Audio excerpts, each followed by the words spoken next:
Hello, good morning. So dito tayo ngayon sa Siargao Island. Ito ang sentro ng Siargao, ang bayan ng General Luna. Dito sa poblasyon. So ayan ang kanilang simbahan sa likod ko. At itong kalye na ito ay papunta sa kanilang munisipyo. At ang kalye naman na yan ay papunta sa poblasyon. Ito ang gagamitin natin na pangkuha ng ating magiging video dito sa Siargao Island. Yan, ang General Luna. So let's go. At binyagan na natin to. Upload ko sa YouTube. Tayo magsisimula sa kanto ng simbahan at ng kalye papunta ng munisipyo. So 360 poblasyon loop ang gagawin natin dito sa sentro ng Siargao sa General Luna.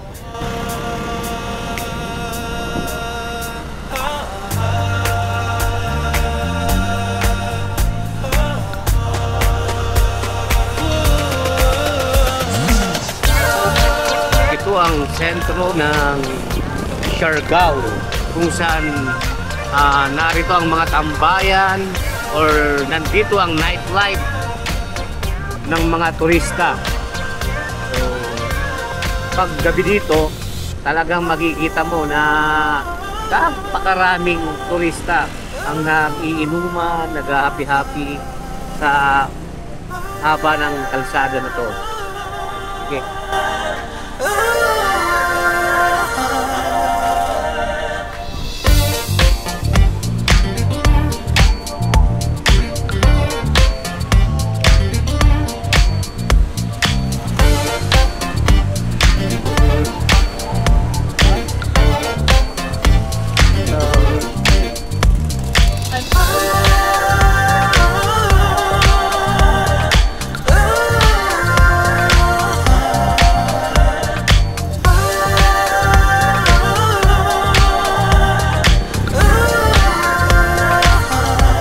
Yan ang Siargao Club. So daming nagsasayawan yan tuwing gabi. Party. Pag ganitong oras, konti lang ang mga turista na rito. Makikita nyo itong mga nakamotor na may daladalang surfing board. Ayan.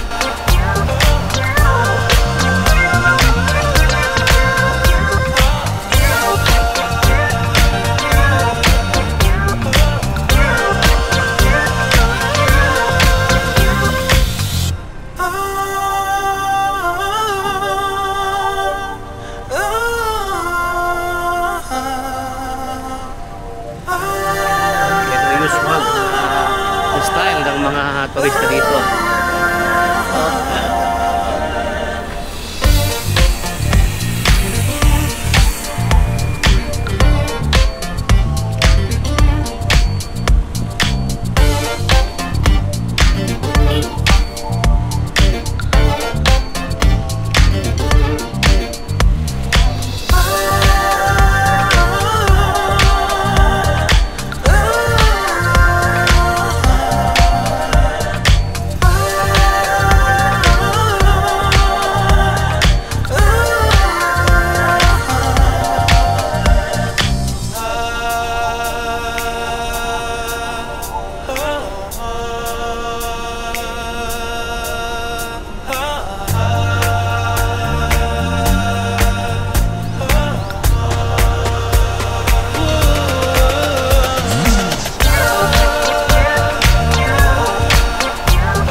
Makikita nyo ang ambience talaga ng Siargao ay talagang kakaiba, no?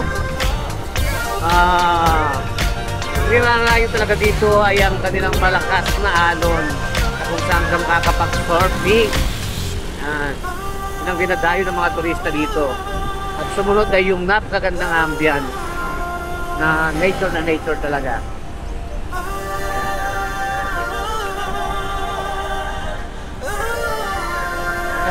May jogging, may naglalakad.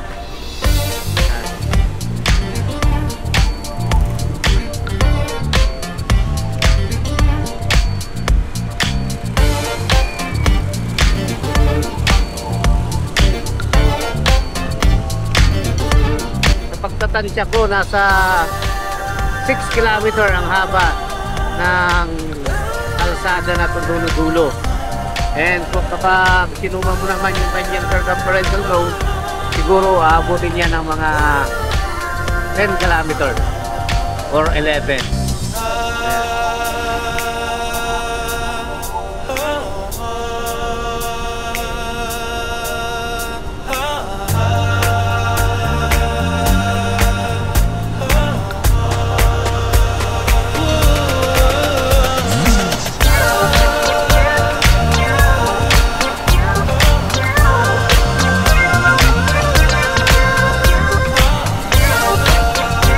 Nakikita nyo, napakaraming motor dito sa Siargao, and usually Pasio ang karaniwang motor na narito kasi talagang maporma, napaka-vintage. Ang rent ng motor dito ay nag-start sa 300 pesos mula sa mabababang CC, sa Beat 110 at sisimula sa 300 pesos, and then kapag yung Click naman 125, 400 pesos.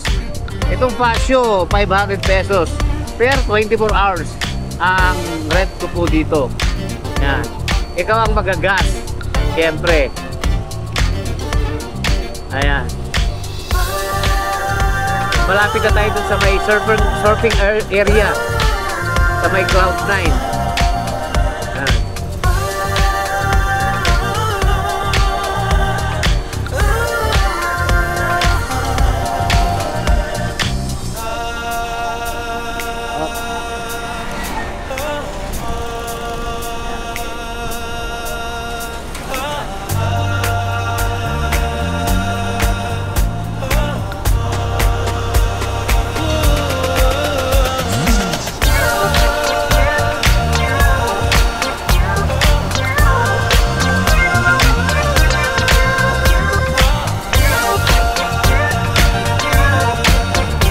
Napakarami ng dayuhan na iba't ibang lahi ang pumupunta at namamasyal dito sa Siargao, isla ng Siargao.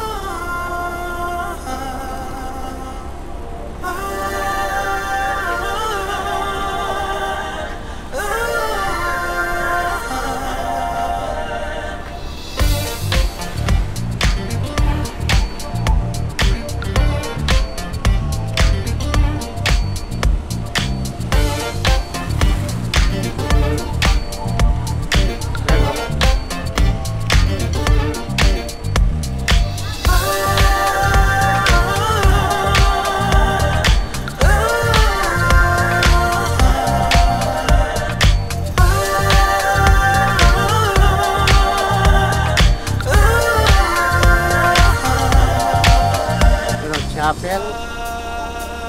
Yan. So talaga kung lilibutin mo itong Siargao, talagang napaka-luntian pa ng lugar na to. May mga nagpapalit din ng mga 4 wheels dito, katulad noon, ng Jimny. Yan. Kaya di ko lang alam kung magkano per hour. So ito lang, isa sa mga pinakamagandang surfing site dito sa Siargao. At sa banda ron, nandun naman yung Cloud9. Ayan. Dito po nagsusurf. Dito magre-rent, magsusurf. Yan. Dito nyo, oh. Napakaraming surfing board na pwedeng i-rent.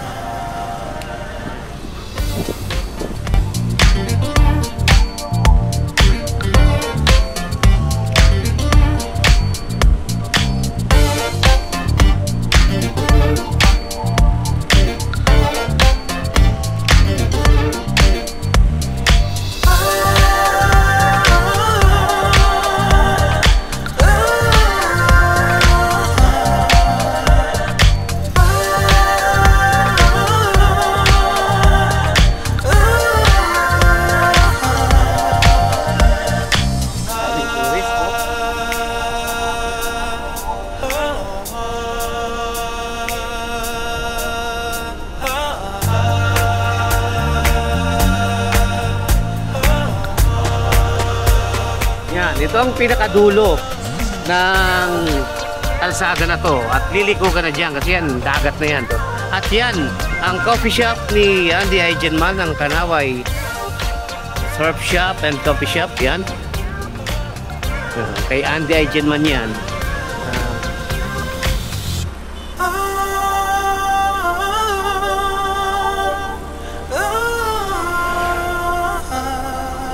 So, dito, marami rin tao dito. Mga turista dito, pagsabit ng gabi. Makikita mo, kumakain sila dito sa mga ihawan. Yan, yan, sigat ang barbecue dyan. Maraming kumakain ng barbecue dyan paggabi. Ayan.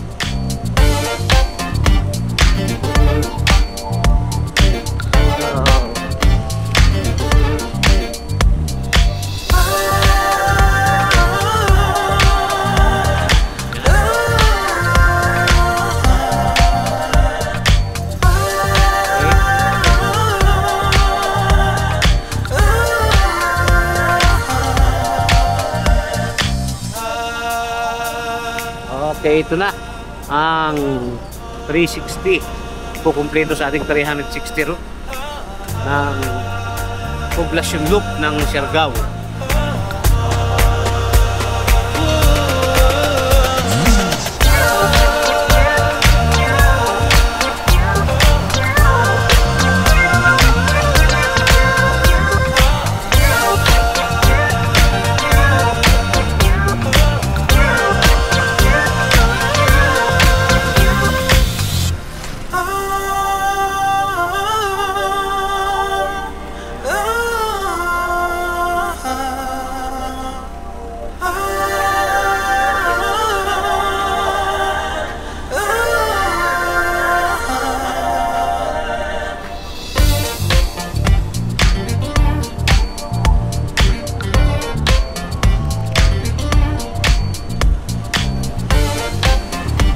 Dito naman sa kalyeng ito o likod ng Poblacion Road, dito matatagpuan ang mga mura na accommodation dito sa Siargao. Nung maalala ko, dito kami nagstay noon. Itong hotel na to, ito, yan. Ang pangalan nito ay Tres Islas Siargao. Diyan kami. Dito ako unang nagstay. Sa first time ko dito sa Siargao. Kung saan ang bayad ay 500 lamang per night. Yan. Sa hotel na yan. Grabe no, ganda.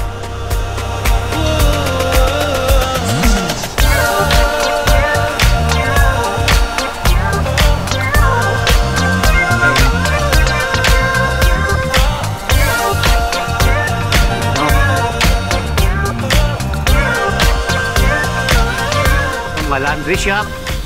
So, naalala ko magpapalaba pala tayo ng ating mga damit. Ayan. Ang daming pwedeng i-rent dito. Motor, chimney, sasakyan. Talaga.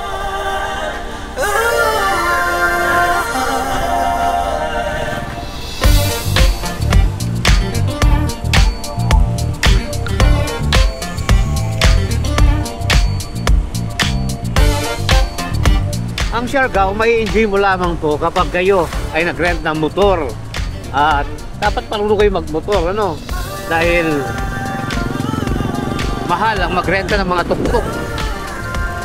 Kung magkukommute ka, kada labas mo, nako, magagastusan ka ng gusto. Ayan. Kaya dapat mag-rent ka ng motor para makatipid ka at mag-enjoy ka sa pamamasyal dito sa Siargao.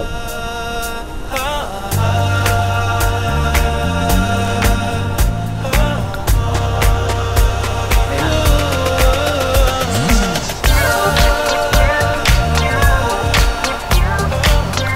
Ito naman ang General Luna National High School. Ayan, paaralan. And meron din ditong ayan, District Hospital. Ayan. And clinic para kung may mga emergency, may nararamdaman kang hindi maganda, pwede ka kagad kumonsulta sa mga doktor.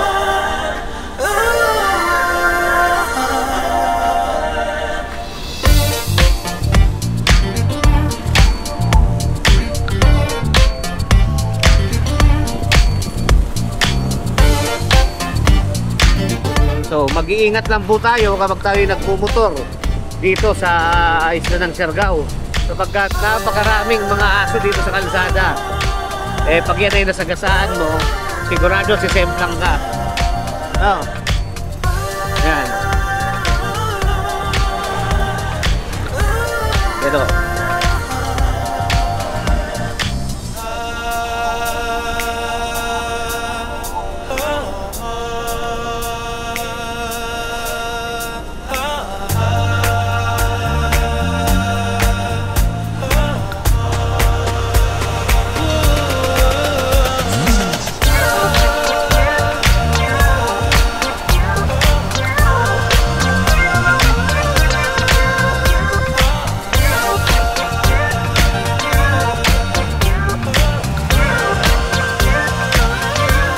Starting line and finish line. Yan. Ang finish line natin kung saan tayo umpisa. Ito ang mga ang mga establishmento kung saan kailangan mo. Nandiyan ang bangko, video. Yan, pwede ka mag-withdraw dyan. Palawan pawn shop, kung magpapadala ka ng pera. Yan, mga meat shop, pet store. Kung kailangan mo ng mga gamit na gadget.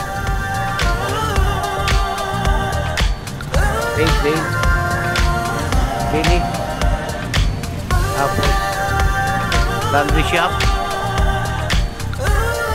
suits, butika.